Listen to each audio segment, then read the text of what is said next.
When I asked what time my son's funeral would be, my daughter-in-law replied, "He's long gone. We already buried him in a small ceremony for close friends only." A week later, she called me in a panic. "What are you doing to my life?" "I'm glad to have you here. Follow my story until the end and comment the city you're watching from, so I can see how far my story has reached." I was arranging flowers in my kitchen when the phone rang. White lilies, Blaine's favorite since he was little. I'd bought them thinking maybe, just maybe, I could bring them to him at the hospital. The doctors had said he was stable, that there was time. "Hello?" I answered, still holding a lily stem. "Opal." Nola's voice was flat, emotionless, not the voice of a grieving wife. "I'm calling about the funeral arrangements." My heart stopped. The lily fell from my fingers onto the linoleum floor. "Funeral? What funeral?" The doctor said Blaine was— "When did you last speak to a doctor, Opal?" Her tone was sharp, impatient, like I was bothering her with stupid questions. I fumbled for words, my mind reeling. "Yesterday morning. Dr. Henderson said the surgery went well, that Blaine was resting." "That was 2 days ago," she cut me off. "Blaine died yesterday evening. Complications from the infection." The kitchen spun around me. I gripped the counter so hard my knuckles went white. "No, that's not. Why didn't you call me? Why didn't someone—" I tried calling. Her voice held no warmth, no comfort for a mother who'd just learned her son was dead. "You didn't answer." I grabbed my phone, scrolling frantically through missed calls. Nothing.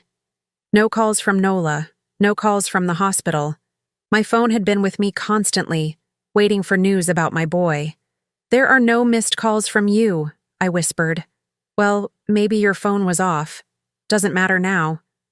I could hear her moving around, probably packing or organizing something, always organizing, always controlling. "The point is, I need to know what time works for you for the funeral. We're thinking Thursday at 2. Thursday. It was already Tuesday evening. That's very soon. Don't we need more time to plan? To notify people?" "It's planned already. Small ceremony, immediate family only. Pastor Williams from my church will officiate." My church. Not our church. Not the church where Blaine was baptized, where he sang in the children's choir every Sunday until he was 12. Her church, where I'd never been welcome. "Nola, please, can we talk about this? I know you're grieving too, but Blaine was my son. I need to be part of— about that." Her voice turned colder, if that was possible. "I've been thinking, and honestly, it might be better if you didn't come." The words hit me like a physical blow. I actually stepped backward, my hip bumping against the kitchen table. "What did you just say?" "You heard me. It would be too emotional, too complicated. Blaine wouldn't have wanted a scene at his funeral. A scene. As if a mother grieving her only child was a scene. As if my presence at my own son's funeral would be inappropriate. Nola, you can't be serious. He's my son, my only child. He was my husband. And frankly, Opal, where have you been the last 5 years? You barely called, barely visited. Don't pretend you were close to him now." Each word was a knife, because there was just enough truth in them to hurt. I hadn't called as much as I should have.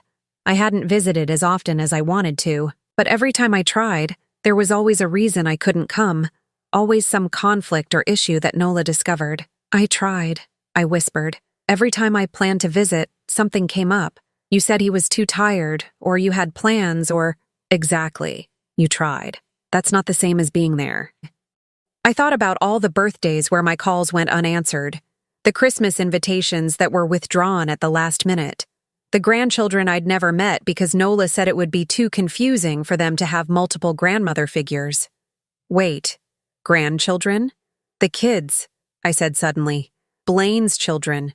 I should at least—" "What children?" Nola's voice was genuinely confused now. "He told me. 2 years ago he said you were expecting. Then last year he mentioned the baby was walking and—" Nola laughed. Actually laughed. "Opal, we never had children. I don't know what Blaine told you, but we decided against kids years ago. My career, his health issues. We were happy, just the two of us. The lies. The elaborate stories Blaine had told me about his imaginary children. The photos he'd shown me that must have been of other people's kids. Why would he lie about something like that?" "I don't understand," I murmured. "Look, Opal, I don't have time for this right now. I have a funeral to finalize. The service is Thursday at 2 at Peterson's funeral home on Maple Street. If you really insist on coming, fine, but keep it together, okay? This isn't about you. She hung up before I could respond. I stood there holding the dead phone, staring at the lily on my kitchen floor. My son was dead, and I'd learned about it from his wife like it was an inconvenience she needed to manage. I called the hospital, my hands shaking as I dialed. St. Mary's, how can I help you? I'm calling about my son, Blaine Morrison. He was a patient there, and I was told, let me transfer you to patient information. The hold music was cheerful, upbeat, completely wrong for what I was feeling. Finally, someone came on the line. Ma'am? I'm sorry, but we don't have any record of a Blaine Morrison being a patient here in the last 6 months. That can't be right. He had surgery 2 days ago. Dr. Henderson was his surgeon. We don't have a doctor.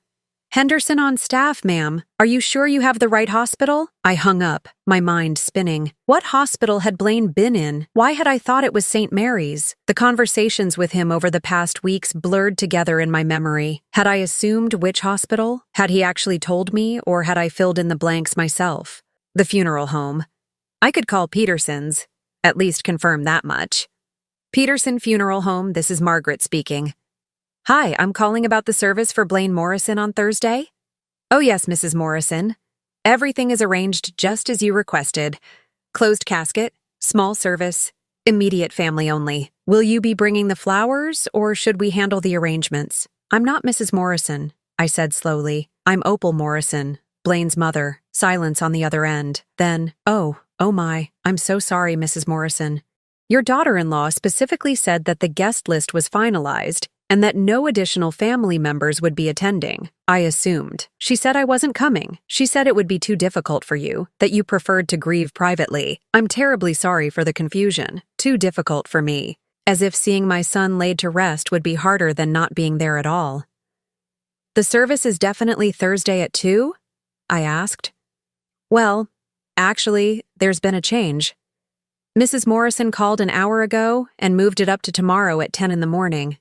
She said something about wanting to get it over with quickly, for everyone's sake. Tomorrow, Wednesday morning, less than 12 hours from now.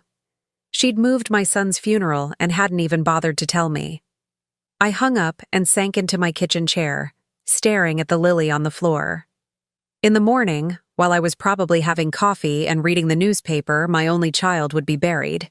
His wife, the woman who'd systematically excluded me from his life, would be the only one there to say goodbye. But maybe that's exactly what she wanted. Maybe that had always been the plan. The realization hit me like ice water. I might never even know where my son was buried. I didn't sleep that night. Instead, I sat in Blaine's old bedroom, surrounded by photos and memories, trying to piece together when everything went wrong. The room had been untouched since he moved out 12 years ago. His baseball trophies still lined the shelves. His college diploma hung crooked on the wall where he'd hastily placed it before graduation. When did I lose my son? It hadn't been sudden. It was more like watching someone disappear in slow motion, so gradual you don't notice until they're completely gone. I picked up a photo from his nightstand. Blaine at 26, grinning beside his new bride. Nola looked radiant in her wedding dress, her arm possessively wrapped around his waist. I remembered that day clearly because it was the first time I felt like an outsider in my own son's life. Mom, I need to talk to you about the seating arrangements, Blaine had said 3 days before the wedding. His voice was apologetic, uncomfortable. Nola thinks it might be better if you sat in the second row instead of the front. The second row? I'd tried to keep my voice light, understanding. But honey, I'm the mother of the groom. I know. It's just, Nola's family is bigger, and they've been planning this for months. Her grandmother needs to sit up front because of her wheelchair and, of course, I'd interrupted. I didn't want to be the difficult mother-in-law before I'd even become one. Whatever makes Nola happy. But it stung. And looking back now, it was the first of many small concessions that added up to complete exclusion. I set the photo down and picked up another, Blaine's high school graduation.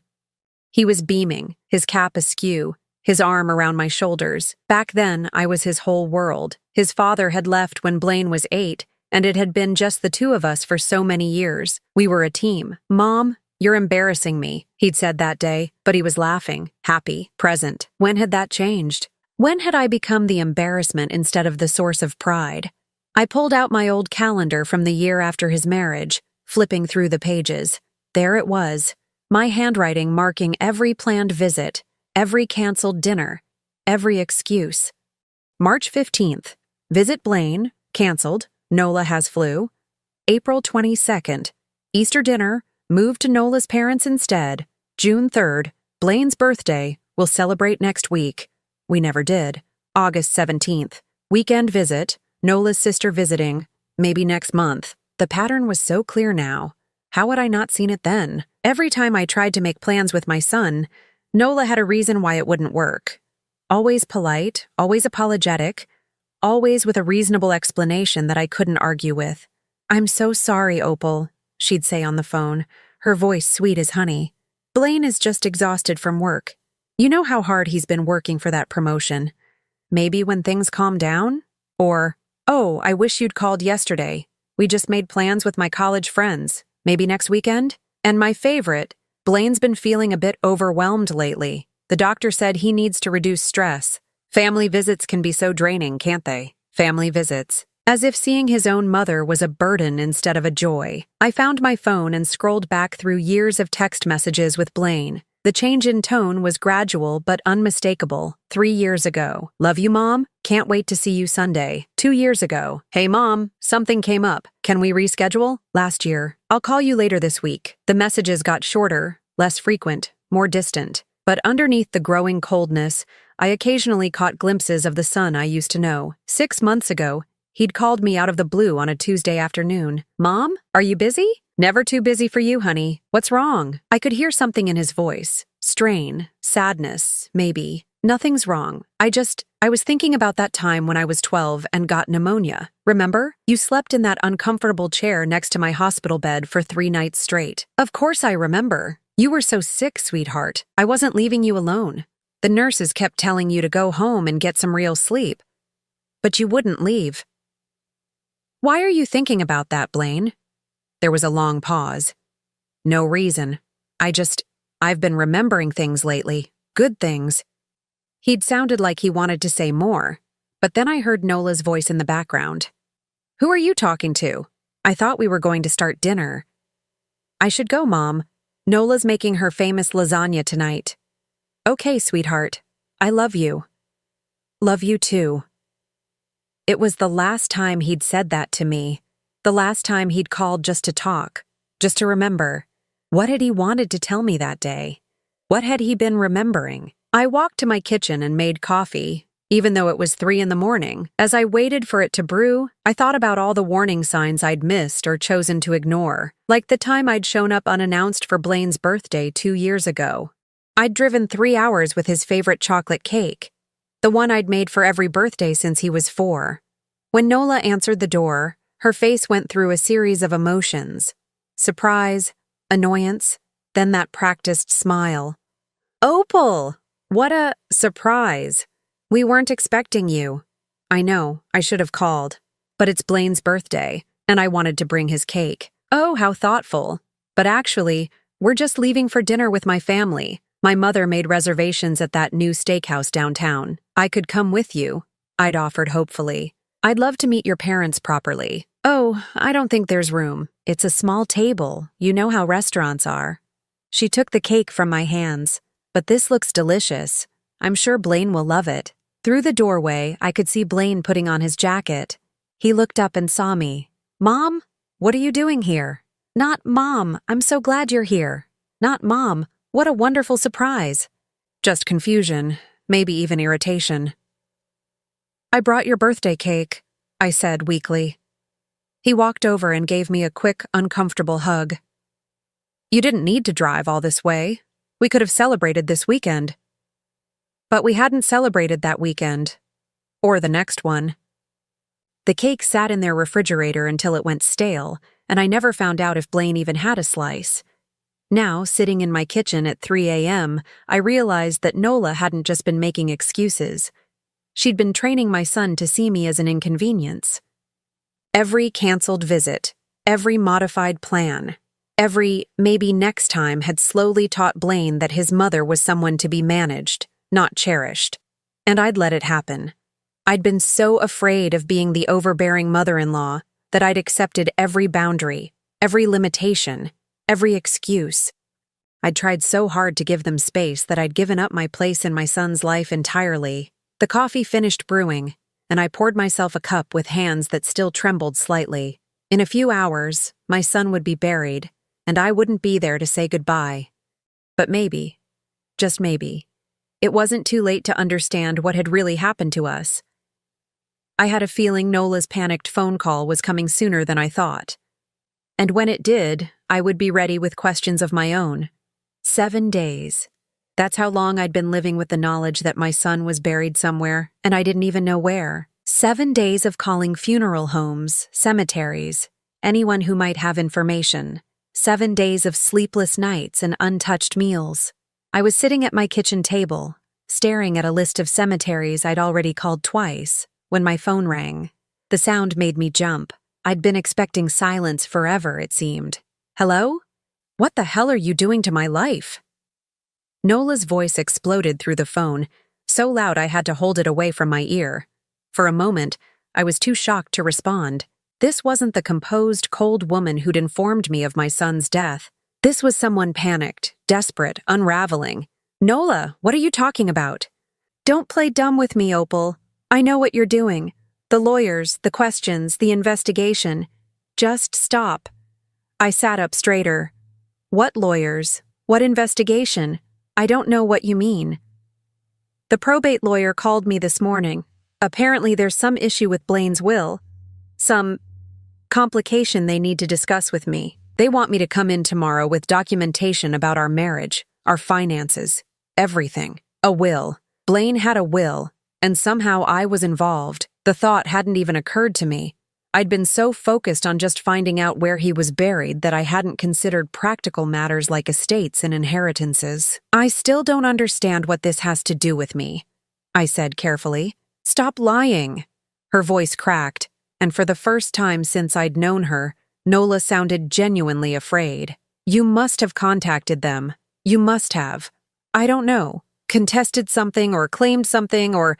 Nola, I haven't contacted any lawyers. I don't even know who Blaine's lawyer was. I've been trying to find out where you buried my son, and you won't even tell me that much. Silence on the other end. Then quietly, Riverside Cemetery, Section C, Plot 247. The information I'd been desperate for, given to me like an afterthought. I wrote it down with shaking hands. Thank you, I whispered.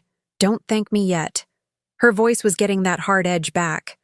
Look, Opal, I think we need to talk. In person. There are things about Blaine. Things you don't understand. What things? Not over the phone. Can you come over? Today? I looked at the address I'd written down. Riverside Cemetery. After 7 days of not knowing, I could finally go to my son. But Nola's panic was intriguing. What had spooked her so badly? I'll come over after I visit the cemetery. No! The word came out sharp, desperate. Before. Come here first. Please, Opal. It's important.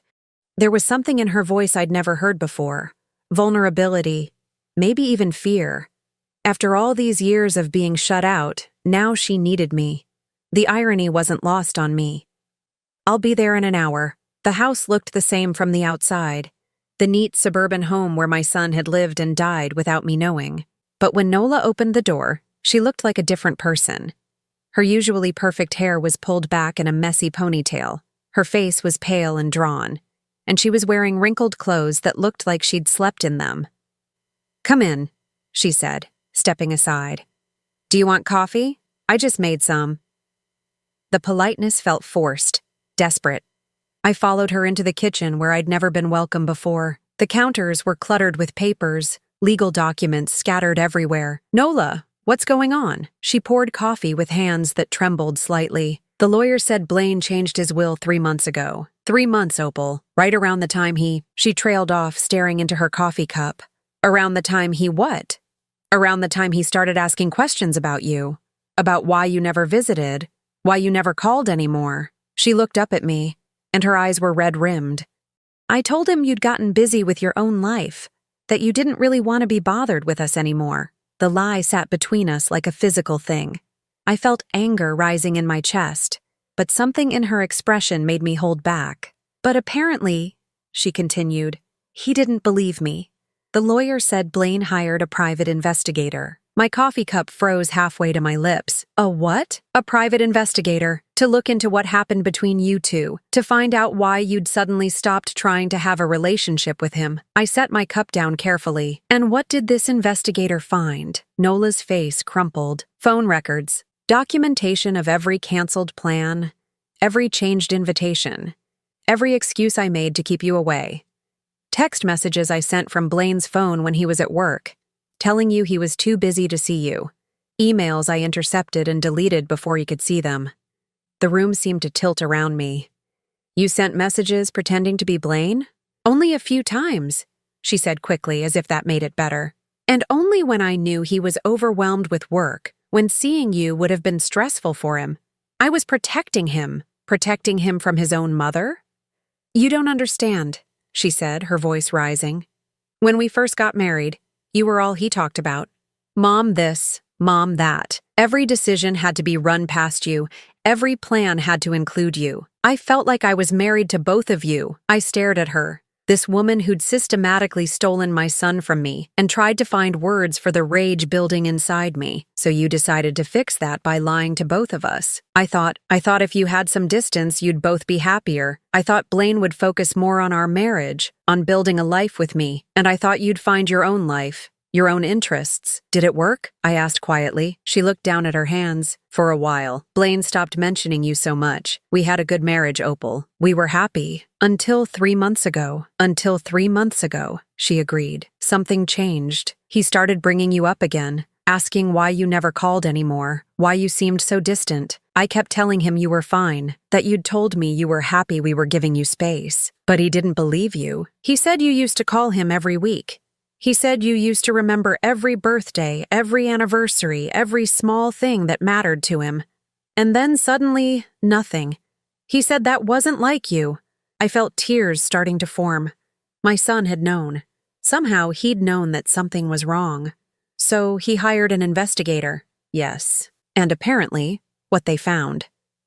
She gestured helplessly at the papers scattered across the counter. It was enough to make him change his will. The lawyer said he left everything to you, Opal. The house, his savings, his life insurance, everything. I felt like I'd been hit by a truck. Everything? There's a letter, she said quietly.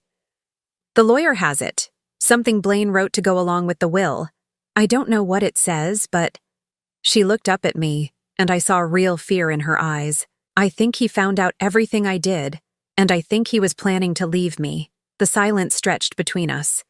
Outside, a neighbor was mowing their lawn, the sound bizarrely normal in the middle of this revelation that was reshaping everything I thought I knew about my son's last months. He was going to contact you, Nola said finally. The investigator's report recommended it. Said there was clear evidence that your relationship with Blaine had been sabotaged by a third party, by you, by me. She stood up abruptly, pacing to the window. I never meant for it to go this far, Opal. I never meant to keep you from him completely. I wanted to be first in his life for once. And now he's gone. And you've lost everything.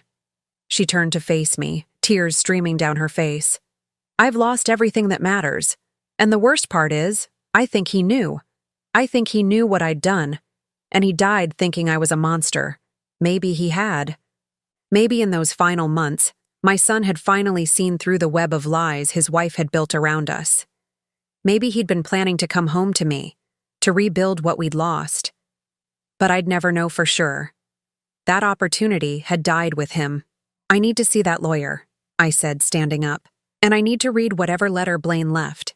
Nola nodded miserably. His name is David Hartwell. His office is on Main Street. He's expecting you tomorrow at 10. As I walked toward the door, she called after me. Opal, what are you going to do? About the house, I mean. About everything. I turned back to look at her.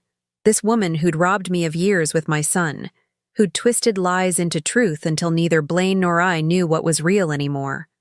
"I don't know yet," I said honestly, "but I'm going to find out exactly what my son wanted me to know."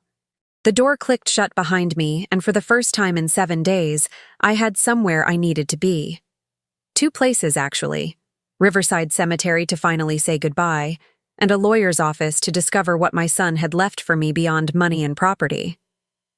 I had a feeling Blaine's letter was going to change everything. The cemetery was quiet except for the sound of wind through the trees. Section C, Plot 247. A simple granite headstone with my son's name, his dates, and nothing else. No beloved husband, no devoted son, just his name and the stark reminder that 34 years wasn't nearly enough. I knelt beside the grave, my knees sinking into the soft earth, and placed the white lilies I'd brought, the same flowers that had been in my kitchen when Nola called to tell me he was gone. "I'm sorry, sweetheart," I whispered. "I'm sorry I wasn't there. I'm sorry I didn't fight harder to stay in your life." The wind picked up, rustling the leaves overhead, and for a moment I could almost hear his voice. "Mom, you worry too much." That's what he used to say when he was little and I'd fuss over scraped knees and hurt feelings. I stayed there for an hour, telling him about everything I'd learned, everything I wished I'd done differently. When I finally stood to leave, I felt lighter somehow. Not healed, that would take time, but no longer carrying the crushing weight of not knowing where he was. David Hartwell's office was everything you'd expect from a small-town lawyer. Dark wood, leather chairs, walls lined with law books that looked like they'd actually been read. He was younger than I'd expected, maybe 40, with kind eyes behind wire-rimmed glasses. "Mrs. Morrison, thank you for coming. Please, have a seat." I settled into the chair across from his desk, my purse clutched in my lap like armor.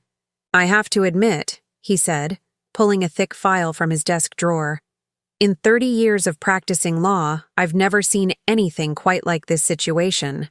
Nola told me Blaine changed his will recently, 3 months ago, to be precise, but it wasn't just the will he changed.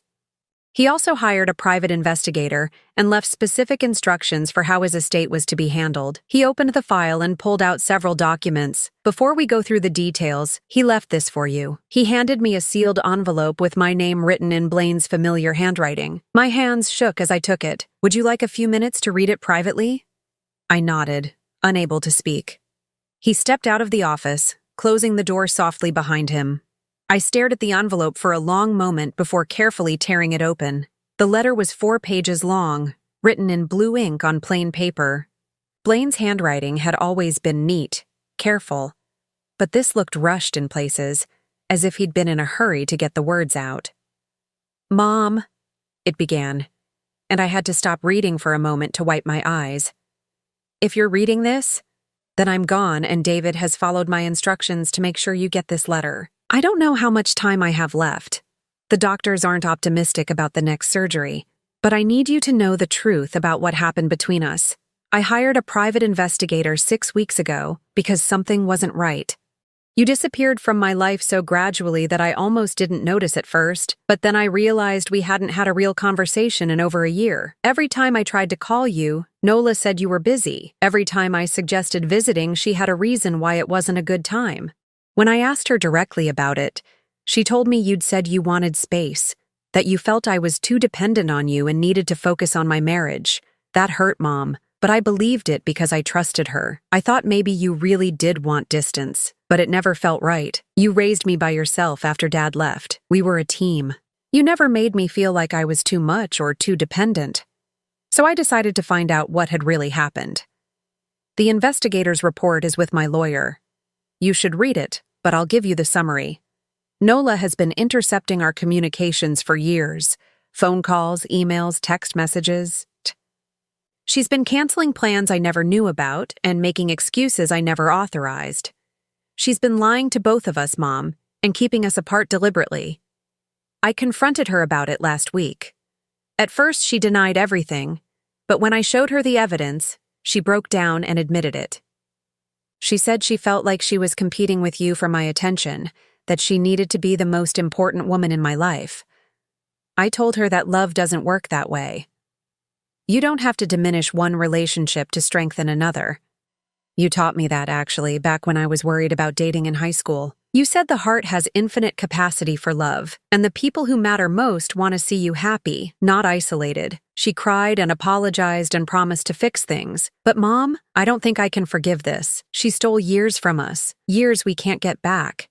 While you were thinking I didn't want you in my life anymore, I was thinking you'd outgrown needing me in yours. The truth is, I never stopped needing you. I never stopped wanting to hear your voice telling me I could handle whatever was worrying me. I never stopped missing our Sunday morning phone calls where you'd update me on your garden and I'd tell you about work. I never stopped being proud to be your son. I'm leaving everything to you because you're my family, my real family, not because of blood, but because of love. Because you're the one who was there when I had nightmares, who taught me to drive, who came to every baseball game even when you were working double shifts. I'm also leaving you something else. The power to decide what happens to Nola. She doesn't know about the will yet. She thinks everything will come to her automatically. If you want to provide for her, you can. If you want to make sure she's taken care of, that's your choice. But if you want her to face the consequences of what she's done, that's your choice too. I know this puts a burden on you that you shouldn't have to carry. But I trust your judgment more than anyone's, and I know whatever you decide will come from a place of wisdom, not revenge. I'm sorry, Mom. I'm sorry I let her fool me for so long. I'm sorry I didn't trust my instincts sooner. I'm sorry I won't get to make it up to you in person. I love you. I've always loved you. Nothing Nola did changed that, even when I didn't understand what was happening. You're the best mother I could have asked for, and I'm proud to be your son. Please don't let guilt eat at you. You did nothing wrong. You loved me the way mothers are supposed to love their children, completely but not possessively. But Nola's jealousy and manipulation are not your fault, and they're not my fault either. Live your life, Mom. Be happy, and maybe sometimes when you're working in your garden or making that terrible coffee you love so much, think of me and smile instead of crying. All my love, Blaine P.S. I hid a key to our safety deposit box in the old coffee can in your kitchen, the one you used for loose change when I was growing up. There's something in there I want you to have.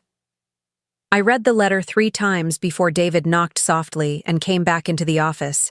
My face was wet with tears, but they felt different from the tears I'd been crying for the past week. These weren't tears of grief and confusion. These were tears of relief, of love, of a connection that had never really been broken. Your son was very thorough, David said gently, settling back into his chair. The private investigator's report is quite detailed. Phone records, email logs, even witness statements from friends and neighbors who noticed the pattern of canceled visits and changed plans. He pulled out another document. The estate is substantial. The house, which is worth approximately $300,000, his savings account with $180,000, and a life insurance policy worth $500,000. Everything comes to you. Nearly $1 million. Money Nola had been counting on, had probably already made plans for. There's also this. He handed me a smaller envelope. Instructions for accessing the safety deposit box. Your son was very specific that you should visit it alone, when you're ready. I thought about the key he'd mentioned, hidden in the coffee can in my kitchen. After all these years, he'd remembered that silly old Maxwell House can where I used to save quarters for his school lunches. What are my legal obligations to Nola? I asked. Legally? None. She has no claim to the estate. Blaine left her nothing, and Texas isn't a community property state when it comes to inheritances. He paused. But I should mention, she's been calling the office every day since she found out about the will change. She's concerned about her financial situation. Concerned enough to admit what she did? She's admitted some things. Yes, she seems to understand that her actions have consequences. He leaned forward slightly. Mrs. Morrison, I've read your son's letter and the investigator's report. What was done to you and your relationship with Blaine was deliberate and cruel. You have every right to feel angry. I thought about Nola, sitting in her kitchen surrounded by papers, realizing that everything she'd built through manipulation and lies was crumbling around her. Part of me felt satisfaction at her panic. But another part, the part that sounded like Blaine's voice, wondered what he would want me to do. I need some time to think, I said finally, to process all of this. Of course. Take all the time you need. When you're ready to make decisions about the estate, call me. He handed me his card and copies of all the documents. And Mrs. Morrison, your son spoke about you often when he was preparing these arrangements. He wanted you to know that none of this was your fault and that he never stopped loving you. I walked out of that office feeling like I was carrying my son's voice with me for the first time in years. Not the distant, polite voice I'd heard in our last few conversations, but the voice of the boy who used to call me his best friend. There was one more stop I needed to make. The safety deposit box could wait, but the coffee can in my kitchen couldn't. I needed to hold whatever piece of my son was waiting for me there. The drive home felt different somehow, like I was finally going in the right direction. The old Maxwell House coffee can sat exactly where it had for the past 15 years, on the top shelf of my kitchen pantry, behind the flour and sugar. I'd forgotten it was even there, this relic from when Blaine was in high school and I'd save loose change for his baseball tournament fees and pizza money. My hands trembled as I lifted it down. It was heavier than I remembered, and when I shook it gently, I heard the soft jingle of coins mixed with something else, something that didn't sound metallic. I pried off the plastic lid and peered inside. Quarters, dimes, and nickels filled the bottom, just as they always had, but nestled among them was a small brass key and something wrapped in tissue paper. I pulled out the tissue paper first, unfolding it carefully. Inside was a small silver bracelet, one I recognized immediately. I'd given it to Blaine for his 16th birthday, engraved with "My son, my pride, my joy" on the inside. He'd worn it every day through high school, then college, but I hadn't seen it in years. I'd assumed he'd outgrown it or lost it. He'd kept it. All this time, even when Nola was poisoning him against me, he'd kept it. The key was small, clearly for a safety deposit box. There was a tiny tag attached with an address downtown and a box number, 247, the same number as his grave plot. He'd planned this carefully, even in his final months. I sat at my kitchen table, holding the bracelet and thinking about everything I'd learned today. Blaine had known. He'd figured out what Nola was doing and had taken steps to protect our relationship, even from beyond the grave. But there was still something I didn't understand. Why had she done it? What had driven her to systematically destroy the bond between a mother and son? My phone rang, jarring me from my thoughts. Nola's name appeared on the screen. "Hello? Opal, thank God you answered. Please, I need to see you again. There are things I didn't tell you yesterday. Important things." Her voice was different again, not the desperate panic from yesterday, but something closer to resignation. "What things?" "About why I did what I did. About things that happened before Blaine and I got married. You deserve to know the whole truth." I looked at the bracelet in my palm, at the key that would unlock whatever final message my son had left for me. Part of me wanted to hang up, to focus on Blaine's legacy instead of Nola's excuses, but another part needed to understand. For Blaine's sake, if not for my own. "I'll come over, but this is the last time, Nola. After today, I don't want to see you again unless it's through lawyers." "I understand." An hour later, I sat in her living room again, but this time the atmosphere was different. She'd cleaned up the scattered papers, made an effort to look presentable.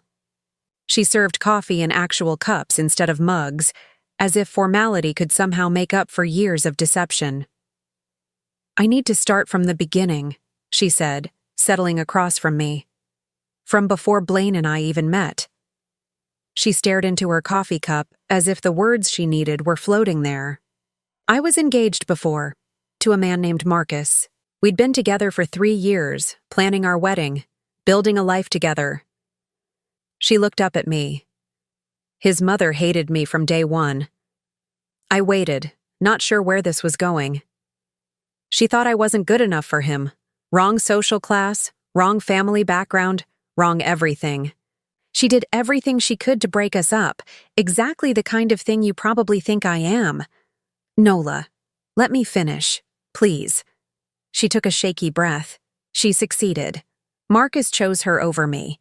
Canceled our wedding 3 weeks before the date because his mother convinced him I was only after his money, that I didn't really love him. I could see where this story was heading, and despite everything she'd done to me, I felt a flicker of sympathy. When I met Blaine, I swore I would never let another mother come between me and the man I loved.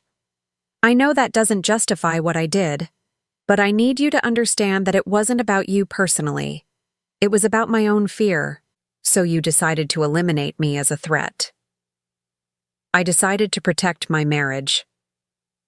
She stood up, pacing to the window. But somewhere along the way, it stopped being about protection and became about control. I liked being the only woman in Blaine's life. I liked that he turned to me for everything, even when you could see it was hurting him. That's the thing, Opal. I convinced myself it wasn't hurting him. Every canceled visit, every intercepted call, I told myself I was saving him from disappointment. You were getting older. You had your own life. Maybe you really didn't want to be bothered with us anymore. She turned back to face me, and her eyes were red again. I made myself believe my own lies, until these last few months when Blaine started asking questions I couldn't answer. When he hired that investigator, she sat back down, her shoulders slumping. The report didn't just document what I'd done, it documented how it affected both of you. What do you mean? Your phone records showed dozens of calls to our house that went unanswered. Emails you sent that I deleted before Blaine could see them. Birthday cards and Christmas gifts that I intercepted and threw away. Her voice broke. The investigator even talked to your neighbors. They said you stopped talking about Blaine because it made you too sad. I remembered those conversations with Mrs. Patterson next door, how I'd eventually stopped mentioning my son because every story ended with, "But he's too busy to see me now." There's more, Nola continued. The investigator found out about your medical records. I froze. What medical records? Last year, when you had that emergency appendectomy, you were in the hospital for 4 days. She looked directly at me. You listed Blaine as your emergency contact. The hospital called him. My blood went cold. I remembered that stay vividly. The sudden, terrifying pain, the rushed surgery, the long recovery. I'd been alone the entire time because I'd assumed Blaine didn't want to be bothered with his mother's health problems. I told him you were fine, Nola whispered. I told him you'd specifically asked not to be disturbed, that you had friends taking care of you and didn't want him to worry. He wanted to come? He was in his car, driving to the hospital, when I called him back and told him you'd been discharged and were resting comfortably at home with your friend Margaret. She was crying now. I convinced him that showing up would embarrass you, that you'd specifically said you didn't want him to see you looking sick and vulnerable. I thought about those 4 days in the hospital. How I'd stared at the ceiling wondering if anyone would even notice if I died. How I'd convinced myself that this was what independence looked like. Handling everything alone because your grown child had his own life to worry about. He wanted to come, I repeated, more to myself than to her. Every time, every single time something happened to you, he wanted to be there. The time you fell and sprained your ankle, when your car broke down on the highway, when you had that bout of pneumonia 2 winters ago, he wanted to help, but I convinced him you didn't want him to. The room felt like it was spinning. All those times I'd struggled alone, thinking my son didn't care. He'd been kept away by his wife's lies. Why are you telling me this now? Because yesterday, when I saw the panic in your eyes about not knowing where he was buried, I realized something. She wiped her face with a tissue. I didn't just steal him from you. I stole you from him too. And in the end, I lost him anyway. What do you mean? The night before he went into the hospital for his final surgery, he told me he was going to leave me. He said he couldn't stay married to someone who'd kept him from his mother for years. He said he was going to call you after the surgery and tell you everything. I closed my eyes, imagining that conversation that would never happen now. He died thinking I was a monster, Opal. And he was right. She looked at me with something approaching desperation. I know I don't have the right to ask for anything, but I need you to know. I loved him. I really did love him. I just loved him wrong.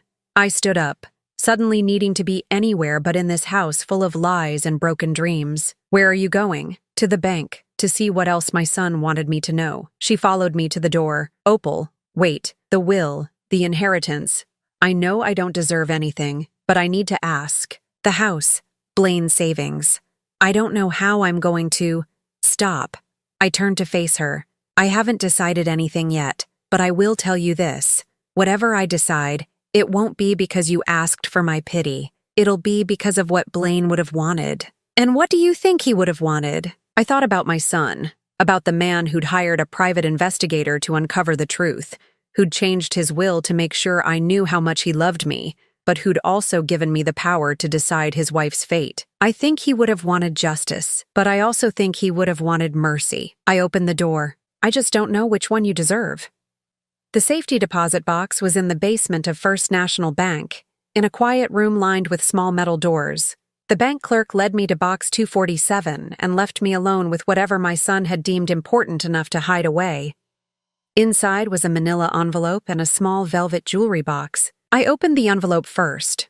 More letters, 3 of them, addressed to me in Blaine's handwriting, but with different dates spanning the last 2 years. He'd been writing to me, pouring out his heart in letters he'd never sent. The first one, dated 18 months ago, was full of confusion and hurt, and I don't understand what happened between us, Mom. I keep trying to figure out what I did wrong, but I can't remember any fight, any moment when things changed. The second, from 8 months ago, showed growing suspicion. Something's not right. Nola always has an excuse when I want to call you, always a reason why we can't visit. I'm starting to think she's lying to me about something. The third letter was dated just 6 weeks ago, right around the time he'd hired the investigator. I'm going to find out the truth, Mom. If she's been keeping us apart, I'm going to fix this. I miss you more than I can say. I opened the jewelry box with tears streaming down my face. Inside was my mother's ring, the one I'd given Blaine when he got engaged, telling him to save it for his first daughter. He'd saved it for me instead. There was a note tucked under the ring. This belongs with you, where it always belonged. Love, your son. I slipped the ring onto my finger and sat in that quiet bank vault, surrounded by my son's love letters and the proof that our bond had never really been broken. Nola had built walls between us, but she hadn't destroyed what we had. Now I had to decide what to do with the power Blaine had left me, the power to rebuild or to punish, to show mercy or to demand justice. For the first time since this nightmare began, I knew exactly what my son would have wanted me to do. I spent 3 days thinking about what Blaine would have wanted. 3 days reading and rereading his letters, wearing my mother's ring, and trying to separate my anger from my love for my son. On the 4th day, I called David Hartwell and scheduled a meeting with both him and Nola. She arrived at the lawyer's office looking like she hadn't slept in weeks. Her clothes were wrinkled, her hair unwashed, and she clutched a tissue box like a lifeline.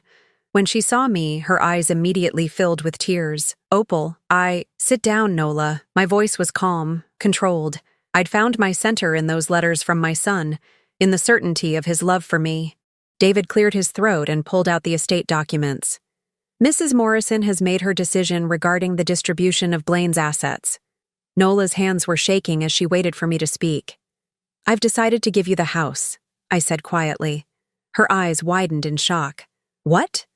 The house is yours, free and clear, but that's all. I leaned forward, meeting her gaze directly.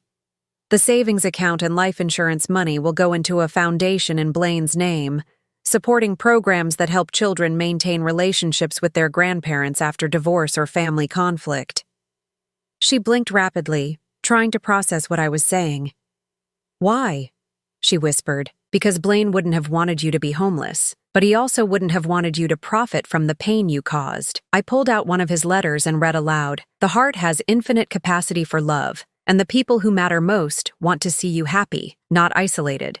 I taught him that when he was 17, worried about dating his first girlfriend. He never forgot it. I folded the letter carefully and put it back in my purse. Blaine understood that love isn't about control or possession. It's about wanting the best for someone, even when they hurt you. Nola was sobbing now, quiet tears that seemed to come from someplace deep and broken inside her. I don't deserve this kindness, she said. No, I agreed. You don't. But my son did, and this is what he would have wanted. David cleared his throat. There are conditions to this arrangement. Nola looked up, wiping her eyes. You'll sign a statement acknowledging what you did, I continued. Full disclosure of how you manipulated both Blaine and me. how you intercepted communications and fabricated excuses to keep us apart. It won't be made public unless you ever try to contact me again or spread lies about our family. I understand. You'll also attend counseling. Real counseling. Not just a few sessions to check a box. You need to understand why you did what you did so you never do it to anyone else. She nodded, still crying. And one more thing. I reached into my purse and pulled out a small photo album I'd put together over the past few days. These are pictures of Blaine growing up. His first steps, his high school graduation, his college years. All the moments you never saw because you were too busy trying to erase me from his life. I slid it across the table to her. I want you to look at these and understand what you destroyed. Not just my relationship with him, but his relationship with his own history. Every story about his childhood that he couldn't share with you because it involved me. Every family tradition that died because you cut us off from each other. She opened the album with trembling hands, staring at a picture of 5-year-old Blaine covered in birthday cake frosting, grinning at the camera. "This is the son you married," I said. "The man he became because he was raised with love, not manipulation. Because he was taught that family means supporting each other, not controlling each other." She turned the page and found a photo of teenage Blaine and me at his high school graduation, both of us beaming with pride. "He was so excited that day," I said softly. "He told everyone that his mom was his hero because I'd worked 2 jobs to put him through school. He said I was the strongest person he knew." "He said that about me too," Nola whispered. "After we got married, he said I was strong for building my own career, for knowing what I wanted. Then why wasn't that enough? Why did you need to be the only strong woman in his life?" She stared at the photo for a long time before answering. "Because I was terrified of losing him the way I lost Marcus. But I realize now that I lost him anyway. I just lost him more slowly, one lie at a time." David handed her the documents to sign. As she worked through the paperwork, acknowledging her deception and agreeing to the conditions of inheriting the house, I felt something I hadn't expected: peace. This wasn't revenge. Revenge would have left her homeless and destitute. This wasn't forgiveness either. Forgiveness would have to come later, if at all. This was justice, tempered by the kind of compassion Blaine had always shown, even to people who didn't deserve it. When all the papers were signed, Nola looked up at me one last time. "Will you tell me about him?" she asked quietly. "About what he was like as a little boy? I know I don't have the right to ask, but I'd like to understand who he was before I met him." I thought about refusing. She'd stolen years of my son's stories from me. Why should I give her any back? But then I remembered something Blaine had written in one of his unsent letters. "I wish I could tell Nola about the time you taught me to drive in the church parking lot, or about how you used to sing Beatles songs while you cooked dinner. I wish she understood that loving you didn't mean loving her less." "He was curious about everything," I said finally. "Even as a toddler, he had to know how things worked. He took apart our toaster when he was 4 because he wanted to see where the toast went." A small smile crossed her face. "He still did that. Always tinkering with things, trying to fix them or make them better. He got that from his grandfather, my father. He was an engineer too." I closed my purse and stood up. "Blaine used to say he inherited the family gift for solving problems. I guess he was trying to solve the biggest problem of all at the end, how to bring his 2 families together." "His 2 families? You were his family too, Nola. In spite of everything you did, he loved you. That's why this was so hard for him, why he waited so long to confront you. He didn't want to choose between us." She stood up as well, clutching the photo album. "Thank you for this. For the house, for the pictures, for not destroying me the way I deserved. Don't thank me. Thank Blaine. This is his mercy, not mine." As I walked out of that office, I felt my son's presence with me in a way I hadn't since he was a child. Not the distant, polite man I'd talked to in our last few phone calls, but the boy who used to hold my hand crossing the street and tell me he loved me every night before bed. 6 months later, I received an unexpected package in the mail. Inside was a framed photo of Blaine that I'd never seen before, him at about 30, standing in what looked like a garden, laughing at something off camera. On the back was a note from Nola. "I found this in his desk drawer. He kept it next to his computer at work. I thought you should have it." Thank you for showing me what real love looks like. I'm learning. I placed the photo on my mantle next to the others and smiled. My son had been right about the infinite capacity of the heart. Even broken hearts, it seemed, could learn to love better. The foundation we'd established in Blaine's name had already helped dozens of families rebuild connections that had been damaged by manipulation or misunderstanding. Every quarterly report I received reminded me that his death, while tragic, had become something meaningful. But the real healing happened on quiet Sunday mornings when I worked in my garden, wearing my mother's ring and thinking about my son. Not about the years we lost, but about the love that had survived everything Nola had done to destroy it. He'd found a way to come home to me after all. Not in person, but in the letters he'd written, the money he'd left for helping other families, and the peace he'd given me in letting me choose mercy over revenge. Some bonds, I'd learned, are stronger than lies. Some love is bigger than loss. And sometimes, the greatest gift a child can give a parent is proof that they never stopped believing in the relationship that shaped them, even when that relationship seemed broken beyond repair. I still missed him every day. I always would. But I no longer carried the crushing weight of thinking he'd died not loving me. Thanks to his final gift, the truth about what had really happened between us, I could remember him the way he'd wanted to be remembered, as my son, my pride, my joy, and my greatest teacher about what real love could survive. That was enough. That was everything. Now I'm curious about you who listened to my story. What would you do if you were in my place? Have you ever been through something similar? Comment below, and meanwhile, I'm leaving on the final screen 2 other stories that are channel favorites, and they will definitely surprise you. Thank you for watching until here.